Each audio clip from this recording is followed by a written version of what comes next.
Čo vás motivovalo zapojiť sa do projektu Housing First?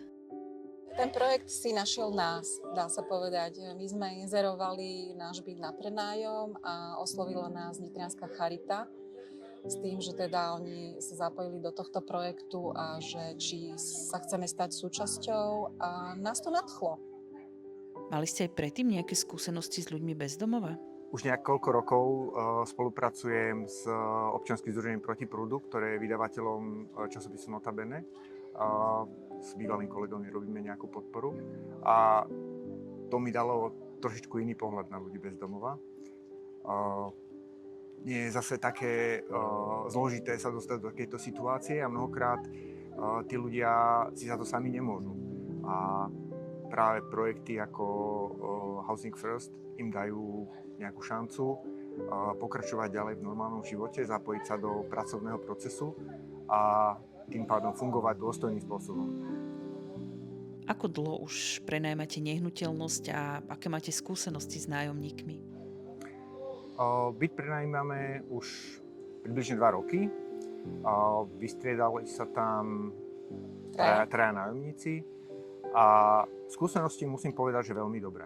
Lebo prenajímali sme byt aj ľuďom iným spôsobom, tým štandardným, ktorý sme si našli na inzerát. A aj v rodine máme s tým aj výrazne zlé skúsenosti. A samozrejme, každému vlastníkovi nehnuteľnosti ide aj o to, aby okrem teda toho zárobku ide o to, aby tá nehnuteľnosť sa nedostala do nejakého zlého stavu, aby nebola zdevastovaná a podobne. A musím povedať, že to sprostredkovanie charitou prinesie, a myslím si obojstranne, aj zo strany toho nájomníka, aj z nás, z našej strany toho prenajímateľa, prinesie ten pocit bezpečia. Že je tam vrstva, ktorá zabezpečí komunikáciu obojsmernú, kontrolu a musím povedať za nás, že tá skúsenosť je veľmi dobrá.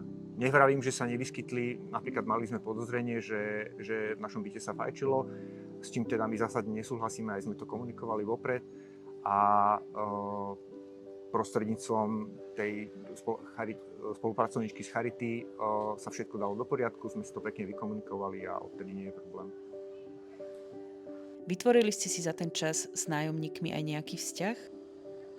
Príbehy našich nájomcov sme poznali cez pani Lukáčovú, keďže ten kontakt a výber tých klientov robí Charita. A ako manžel povedal, Charita zabezpečí všetko od začiatku, aj kontroly, aj komunikáciu s nimi, čiže je to perfektne ošetrené zo strany Charity. Samozrejme, s tými nájomníkmi sme komunikovali, keď bolo riešiť treba nejaké technické problémy v byte alebo podobne a samozrejme to nikdy sa nezaobí bez toho, aby sa tí ľudia porozprávali, takže nejaké informácie sme mali, ale nie sme s tými ľuďmi v kontakte na pravidelnej báze, čiže ťažko hovoriť o nejakom priateľstve. Čo by ste odkázali ľuďom, ktorí možno váhajú, či sa zapojiť do projektu Housing First? Ako som už povedal, tá sprostredkovateľstvá vrstva tej charitatívnej organizácie je veľmi dôležitá pre obe strany. A tomu vlastníkovi toho bytu dáva ešte väčšiu istotu, ako keby ten byt prenajímal napriamo tomu nájomníkovi. A tomu nájomníkovi zase veľmi pomôžu, čo sa týka komunikácie s tým vlastníkom, čo sa týka vybavovania prvotného ostychu a zabezpečenia všetkých potrebných vecí k tomu nájmu. Charita otvára dvere prenajímateľovi k nájomcovi a nájomcovi k prenajímateľovi, by som to takto povedala. Veľmi pekne zhrnuté. Je to veľmi pekný projekt a naozaj nie je sa čoho báť, pretože tá kontrola tých klientov a preverenie tých klientov zo strany Charity je naozaj na 100%. Čiže absolútna dôvera z našej strany ako prenajímateľov v to, čo sa v našom byte deje. Šli by ste do toho znovu?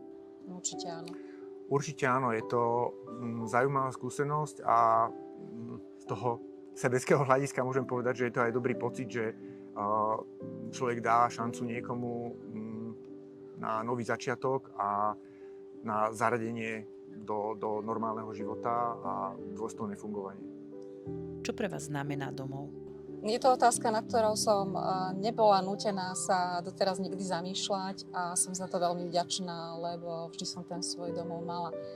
Ale a vážim si to. A domov určite prvé, čo ma napadne, je bezpečie, istota, zázemie a miesto, ku ktorému si vytvárame vzťah, ktorému vdychujeme samých seba tým, že to prostredie pretvárame a vytvárame si vzťah k veciam, ktoré používame.